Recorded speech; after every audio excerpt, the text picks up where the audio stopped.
Hi everyone, this is Neel Raithatha, consultant audiologist and director of Clearwax. Thank you for joining me in my latest video using the iClearscope, and in this particular case I'm going to perform this removal using the right angled Curette. Unfortunately, I had around more than 200 videos taken with the iClearscope ready to be edited and uploaded, but somehow I managed to lose all this on the older app that I used to use. So yeah, that's technology for you guys. So bear with me. I'm going to take a lot more videos using the iClearscope in due course, and I will upload them as well for your viewing pleasure. So this is one of the benefits of the Curette, because it's a lot more streamlined and it's got a tapered end, and the curvature, the arc of the spoon itself mimics the curvature of the ear canal. I was able to glide in between the wax plug and the anterior canal wall.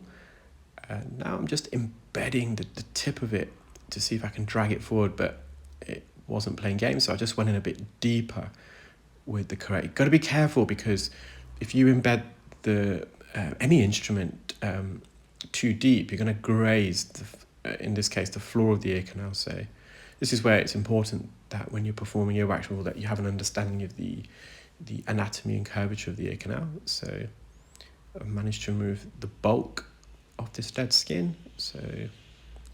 And what are the benefits of removing wax using manual instruments as opposed to microsuction? So microsuction can be a bit noisy now.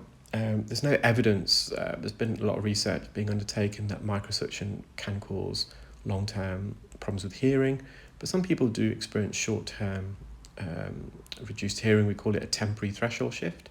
It's very uncommon, mind you, but if there's an opportunity to remove wax safely with manual instruments, it's always a good idea to at least try initially. When you remove wax manually, however, there's a bit more skill involved than with suction, and that's because you're going to get closer to the canal wall as opposed to suction. With microsuction, you can get the tip of the suction probe away from the canal quite often, but especially if you've got fully occluding earwax, similar to this case, or embedded skin or wax on the canal wall, you are going to be in very close proximity, and especially with the inner 2/3 of the ear canal, where it's made up of bone, where it's more sensitive, that's where you've got to be more cautious. So I think there's just a little bit left, the floor of the ear canal and the front section. But the eardrum in the distance, it's fully visible, it looks nice and healthy. And at the tip of the Curette, it is slightly pointed, and it's for this particular reason. It helps me reach out for wax and to get some surface tension against it to slide it forward. You can see that worked really, really well. And you'll have another example here. If this is completely a complete circle, it'd probably be a bit more difficult. But you can see that tip, and I'm using that to my advantage, so I can almost glide it, and it means only that part of the Curette is making contact with the wax, not the whole body of it. So this is the patient's left ear. Actually inverted the Curette in the opposite direction, so the curvature now mimics the floor of the ear canal. I'm going to just slowly glide this. So I'm applying a bit of pressure, still being careful not to fully compress the Curette against the floor of the canal, because I'm just trying to hover it over the surface into the wax and keratin itself, and slowly coming away. So you can see we're making good progress. So this patient has got a lot of dry skin content. It's very likely that they're not producing the natural oils and sweat in the ear.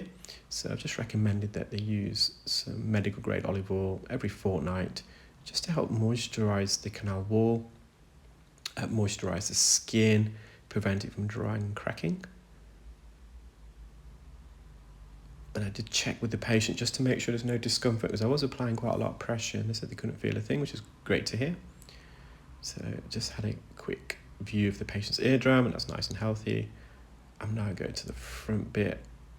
And the reason for the hollow center of the Curette is just as a prime example there. So when you're gliding away, sometimes softer wax, it travels up that hole, so you remove it. Otherwise, you're just going to be spreading it against the canal wall, So it has got, the lasso section has got a purpose.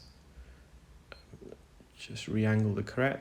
And since I'm using the angled instruments, it does make manual removing far more efficient and easier, I feel, compared to the straighter instruments. I still sometimes use the straighter instruments, but more often than not, I revert to the angled instruments. Well, I hope you enjoyed that video, guys. Take care, keep well, and speak soon. Bye.